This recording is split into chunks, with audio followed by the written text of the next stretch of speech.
My event occurred over a 2 or 3 day period. It wasn't all at once. I was flying missions. I was stationed in Barbers Point at Barbers Point Naval Air Station on the island of Oahu in Hawaii. It was in 1982, and it was during the RIMPAC exercise, military exercise, Rim of the Pacific. It's called. It's the biggest military exercise in the world. They do it every 2 years, and it was my air crew. I have a whole team of guys I flew with.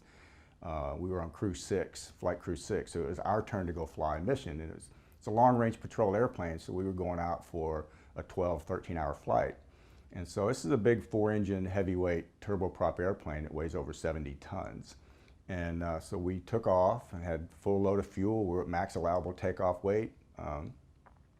And we got to about 10,000 feet of altitude and had a malfunction on #1 engine, and we had to shut it down. So obviously we're not going to go do the mission. We need to go back and declare an emergency. And we dump fuel, but you can only dump a certain amount of fuel because you need to get down to what's called max allowable land weight. If you land any heavier than that, you take a risk of damaging the structural integrity of the airplane. It may never fly again. So we had to fly around for another 45 minutes or so to burn down to max land weight. And because we're heavy, we have to come in a lot faster than normal. Now, we still had 42,000 pounds of fuel on board when we touched down. We typically land with only 8,000. So that'll give you an idea of the difference of the weight of the aircraft. And because you're heavier, you have to fly a lot faster. So we were probably coming in at around 100, I'm not going to do it knots, most people understand miles per hour. So we were coming in at around 150 to 155 miles per hour. And because it's an emergency, declared an emergency, you have fire trucks, emergency responding trucks literally on the side of the runway. And they are, here's the runway, and they will park at an angle, and as you go by on the runway, they'll pull in behind you and chase you. And then there's 2 more down, and they'll pull in after you go by them behind the other 2, and so on. There's usually 6 fire trucks, 3 on each side. And that's normally a good thing, but that day it was not. So we were landing on parallel runways, and we landed on the left one. It was 040 was the heading, so we were landing on 4 left. When the main mounts came down, everything was okay. When the nose gear touched down, I believe the pilot, Lieutenant Lovegren, used the wrong rudder. And instead of correcting for a swerve that we expected to go to the right, because you have 2 engines giving you reverse thrust on one side versus 1 on the other, you expect a swerve, and you should put in left rudder. But he put in right rudder. And at those speeds, we departed the runway pretty much right away. And the problem with the fire trucks was they were sitting right there, and we're headed directly at the one on the right side. And there's a guy on the water cannon on top with a firefighter with the silver suit, and we are headed directly at this fire truck. I had death coming at me at 150 plus miles an hour, and there was absolutely nothing I could do about it. And I remember thinking, the last thing I was thinking was, oh my God, my son. I had a 2.5-year-old son, and I'm like, I'm never going to see my son again. And about that time, everything started changing. It went slow motion. It was really bizarre. And I had these different perspectives happen. My soul leapt out of my body, and now I'm out of the airplane looking down on, I can see everything. I know where the fire trucks are, but I'm still in my engineer's seat, and I've got that perspective. And then the right wingtip went over the front left corner of the fire truck. I could see that guy on the water cannon screaming at the top of his lungs. I couldn't hear him, of course, because I'm in the plane, but I could see him screaming in terror. And the number 4 propeller is spinning, right? The outboard right-hand propeller, and moving forward at 150 plus miles an hour. And it had to have gapped the front corner of that fire truck. That's how close we came to it as it's spinning without hitting it. And there's a difference between I think I'm gonna die and I'm dead and I know it. There's a big difference in that. And that's where I was at. And so when I was out of body, about that time he went into reverse thrust, and because we're on asphalt, planes don't normally travel on, there's a lot of dust and debris out there. And from somewhere, this Pepsi can came up and shot across the windshield from left to right. It probably took milliseconds, right? But it was slow motion. I'm seeing this thing tumble. Pepsi, I could see Pepsi, it's a Pepsi can, 12 ounces. I could see that, the fluid coming out of it, brown fluid, and then it atomized the fluid as it hit the air, the wind that was hitting it, and the turbulence. And I started focusing on the little bitty pieces of debris, and then all of a sudden, I didn't just have my outside perspective and the inside perspective, I became the debris. I was where every tiny piece of debris was, all wrapping and rolling around each other, but I had a 360-degree bubble vision view from every one of these millions of perspectives, the tiniest piece of debris that was in the air, and I'm totally confused. You'd think it would be chaotic, right? It was a bit confusing because I didn't understand what was going on, really, but there was this, this sublime perfection going on. Everything was right where it was supposed to be, doing exactly what it was supposed to be doing, exactly when it was supposed to be doing it, and everything was perfect. I had that, I don't know how I knew that, but I felt it. It was more like a feeling and an understanding and a knowing than, but it confused me at the same time. So all of this is going on, and we're still cruising across the asphalt at an angle away from the runway. The fire trucks have turned and they're catching up to us, and all of them are starting to chase us. And we ended up all the way across the asphalt and ended up halfway on and halfway off runway 4 right. So there's some slope on the edges of the runway so rain can run off, and we had bounced up on that slope, and the right main mount and the nose gear were on the runway, and the left main mount wasn't, and we're kind of sitting like this when we got stopped. And when we stopped, my outer perspective of all of these things just kind of went back into me, and I was just me again. And I'm like, what the hell happened? What was that? And I want to say something, but I don't know what to say. I don't know how to say it. And I look at Lieutenant Duffy in the right seat, and I saw him slump. So I knew he just came off his adrenaline rush. And when I came off mine, I felt like I just ran 5 marathons back to back. I was a young, healthy 24-year-old, physically fit, and I was exhausted. And I looked at him and watched him slump, and he turns his head to look at me. And now we're looking eye to eye. And I want to ask him, did you have that too? Didn't know what to say. I wanted to say something, but I just couldn't say anything, couldn't get it out. And about that time, I heard this noise behind me, whoo, whoo sound, and watched Duffy's eyes shift over my shoulder to see what it was.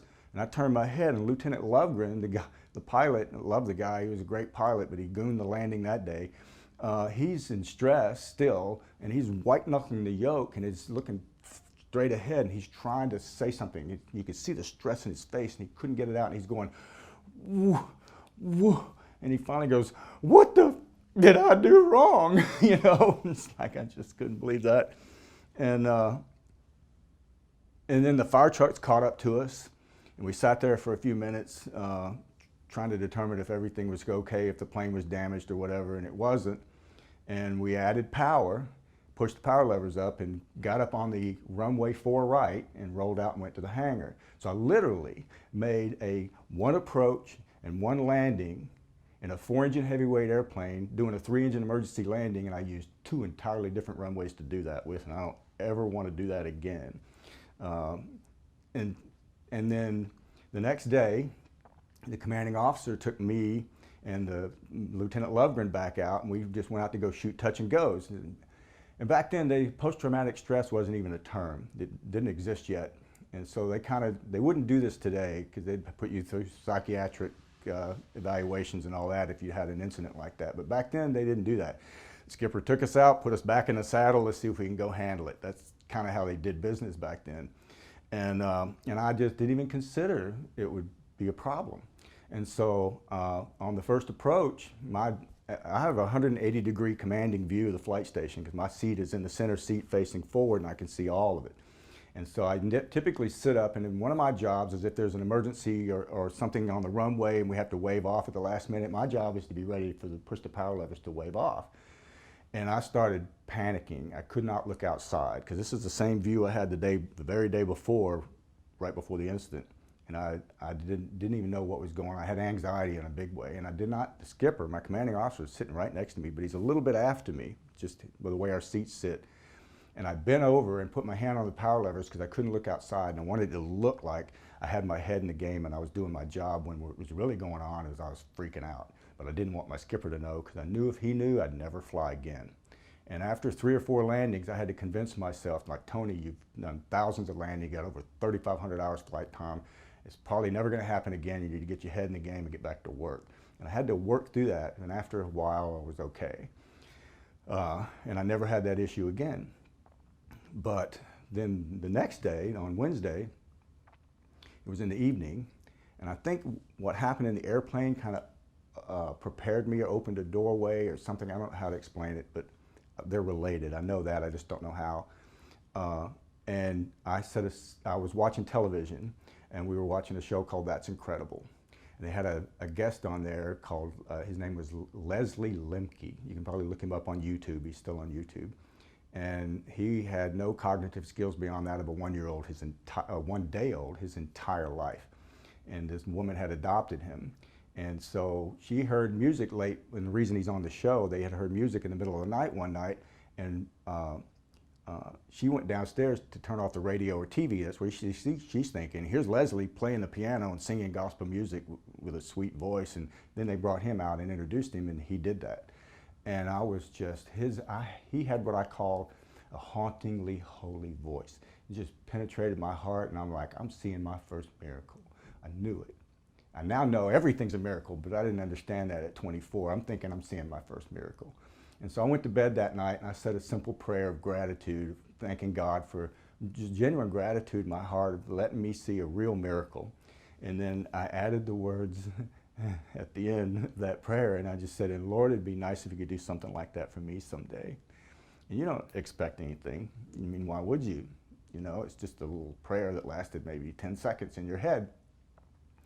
And I went to sleep, and sometime in the middle of the night, we called it "Oh Dark 30" in the military. I don't have any idea what time it was, 3 or in the morning, something like that.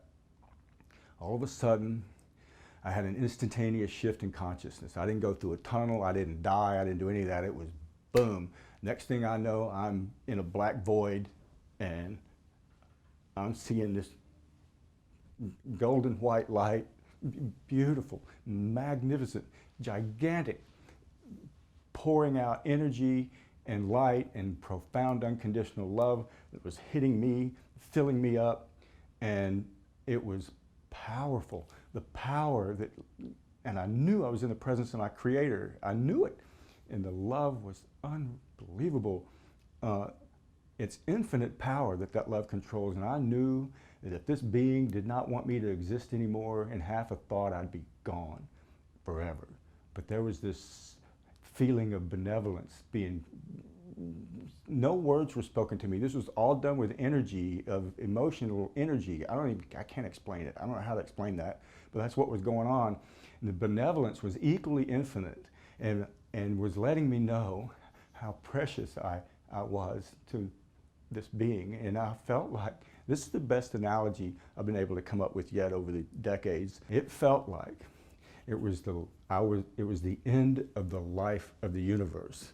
And I was so precious that I was being loved, held, and cradled by every mother that ever lived, everywhere, every when, all at once. And I was just dumbfounded. I couldn't believe what I was experiencing. And as wonderful as that sounds as an analogy, you need to understand this. That analogy absolutely sucks. It does not come close. I could speak about this for 1 billion years nonstop, and I would never be able to express it properly. That's why it's ineffable. And that's the best description I've been able to come up with so far.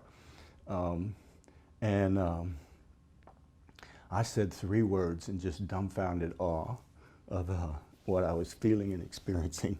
And I just said, oh my goodness. And the essence of goodness just exploded through me, ripped through everything of me. And And then there was joy and bliss and ecstasy and peace and harmony, all on a cosmic scale. And it was like when I first saw God, or God saw me, or whatever, it was like God was insanely in love with me. I had no idea love could be like that. And it was like God's throwing a cosmic party. There was no sound, but there's this cosmic party going on. God's going, everybody look, Tony's back, everybody. And I was just, it's 35 years ago and it still does that to me. Oh my God. And I was home. There was this energy that I knew I was home, finally home. And I think God did what he did next because he knew me. And I'm an engineer. I have a mind of an engineer. I need proof. I'm very pragmatic, logical, down to earth kind of guy.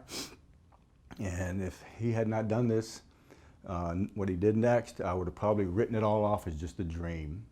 But what happened next is this moment in all of this happening, when I was in the light, where I had this, what I call the urge to merge. There's this deep instinctive desire to go be in the light. It's all you want. You don't want anything else. I had a wife and a 2.5-year-old son. Didn't even think about them. You can't, because your consciousness is just overwhelmed with all this, and that's all you want, is to go deeper in the light.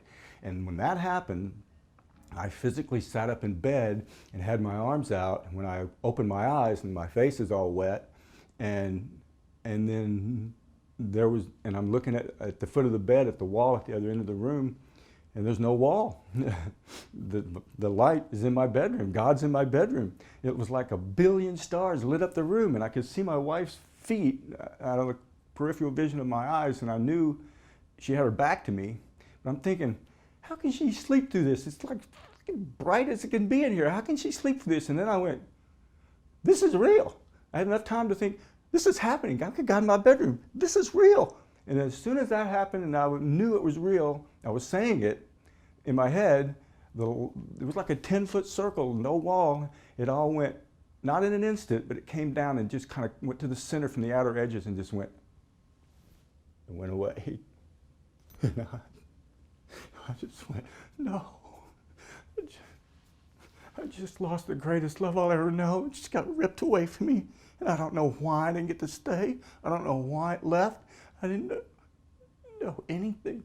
I just sat there, and the wall had this undulating spiritual energy or something in it for the rest of the night. And I sat there and just watched the wall, because that's all I had left of it.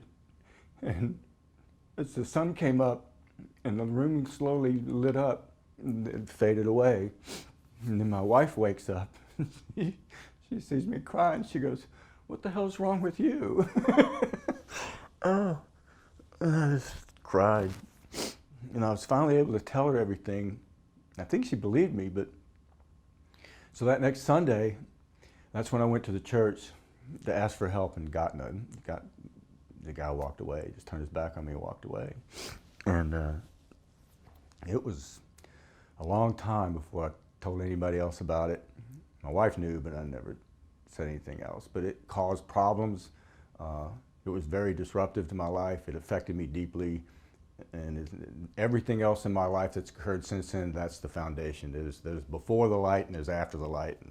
Big difference in my belief system. And so I went deep after that. I started learning about all religions. And everything I learned, I was always based on my foundation, or my baseline was what I experienced in the light. That was the truth, and I knew it. And nobody could tell me otherwise, because I was there. And so all these other religions had a lot of spiritual principles that applied with what I felt and saw and experienced on the other side. But they also had man-made agendas in them. And that's when I said, I'm not doing that anymore. And I kind of just went into a spiritual perspective of a God of my own understanding. And I'm like, if I'm going to go find a God of my own understanding, I need to learn, how did God do all this? How can I be here physically? How does all this exist? So here goes my engineer mind again. And I learned everything I could about the nature of the universe, which led me to studying the nature of consciousness. But I learned everything from subatomic particles and how they turn into atoms and then molecules, and the nature of the Big Bang and how galaxies were formed and solar systems and everything, quasars, magnetars, you know, gamma ray burst, how that, all of that, supermassive black holes.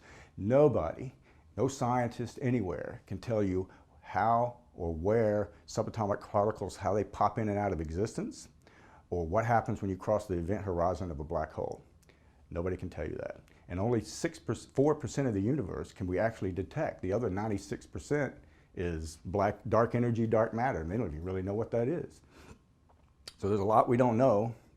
So I learned all that, and then I studied quantum electric dynamics, quantum physics, learned about quantum entanglement. I studied the properties of light, and when I studied the properties of light, I learned about the double slit experiment, where they put a piece of paper up with 2 vertical slits in it, and they had a photosensitive material behind that, and they fired 1 proton of light at a time at it while they were watching it. And they got what they expected. They got 2 slits, 2 vertical lines on that photosensitive material behind it. So they said, okay, let's do this again, but nobody watched. They all left. They expected to have the 2 vertical lines on the photosensitive material, but they did not get that. They got a wave function. And that means that 2 things. Light is both a particle and energy wave at the same time, and it's affected by consciousness. And I was in the light. It was all light. Everything's made with light. That's why it all radiates. That's when I understood that consciousness affects light, and everything is light, and our consciousness has a direct impact on our universe. And so, you know, and so prayer is powerful. I tell people that now. But what I've come to understand is conscious prayer, everybody knows and understands what its purpose is, right? What I now understand is it's all thought is prayer, and it affects the entire universe because of quantum entanglement. And so be careful what you pray for all day long. So I'm learning these things, and now I'm coming to the point of understanding why love and positive thoughts and all of that is so important. And as I've changed my way of thinking, I've literally changed my body and restoring my health, doing it that way, and being kind and loving as I can. And all of that stuff was really cool and neat to learn, but it really was a waste of time, because all we have to do is just love God with all our heart, and the way we do that is love each other unconditionally, because God is in every one of us. So when I'm loving you, I'm loving God. So if I'm not loving you, I'm not loving God. And so love God with all our heart, love each other like that, learn how to love unconditionally, and take care of this planet. If we all did that, we'd have heaven on earth right now.